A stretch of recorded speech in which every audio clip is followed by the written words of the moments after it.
जय सिया राम। इस सारे कार्यक्रम में विपक्ष के रवैये और बयानबाजी को किस रूप में देखते हैं? ऐसे मेरे प्यारे उस पर ज्यादा चर्चा करने की मुझे लगता है आवश्यकता नहीं है।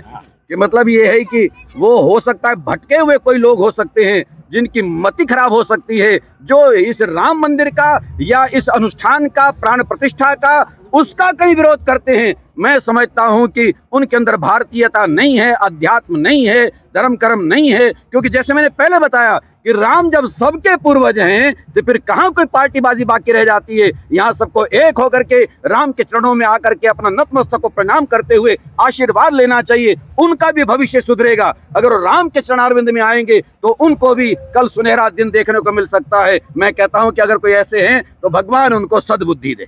जय श्री राम। शंकराचार्य जी महाराज हैं, उन्होंने भी कुछ इस पर प्रतिक्रिया दी है और इसको कुछ गलत बताया कि अभी इसका उद्घाटन जल्दबाजी में किया जा रहा है। मैं ये कहना चाहता हूं कि कोई भी शुभ काम कभी भी जब किया जाए वो जल्दबाजी नहीं हो सकती, गलत नहीं हो सकता।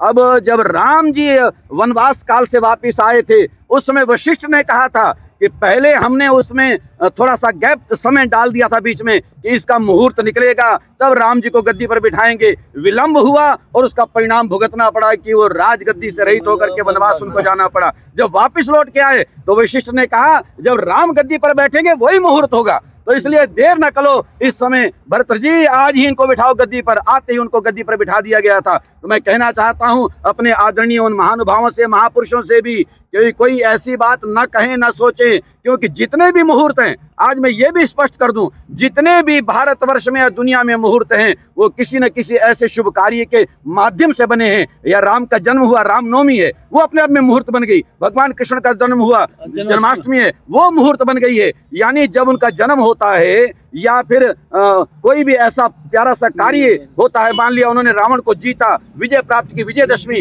वो अपने आप में मुहूर्त बन गया। कोई भी अच्छा काम जब उन्होंने किया तो वो मुहूर्त बन गया।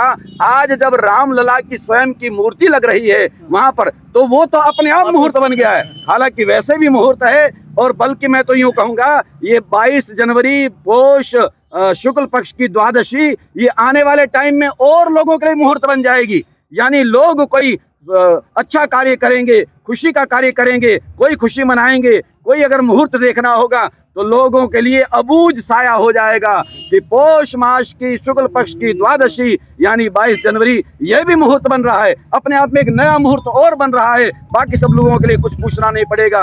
कोई शुभ काम करना हो तो या तो 22 जनवरी को कर दें या फिर पोष शुक्ल पक्ष की द्वादशी को कर दें, जिस दिन मेरे रामलला वहां विराजित होने वाले हैं। तो इसलिए चाहे कोई भी हैं, हमारे महापुरुष हम सबका आदर करते हैं, लेकिन उनको ना कहीं भी ऐसी बात नहीं कहनी चाहिए जो कि उनके खिलाफ जाती है।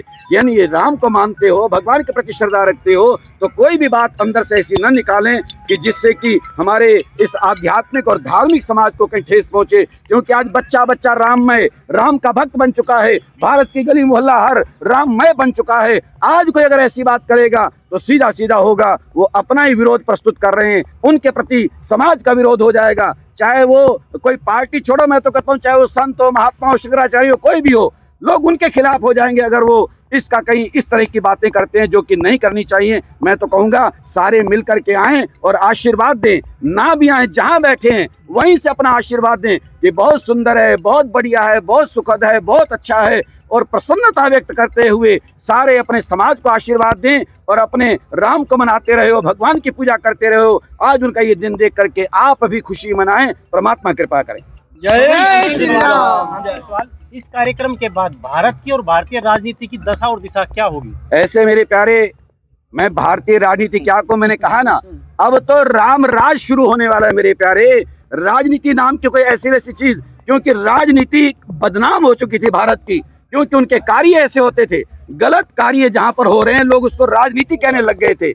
लेकिन अब राजनीति खत्म हो जाएगी, राष्ट्रनीति होगी, रामनीति होगी। जय श्री राम।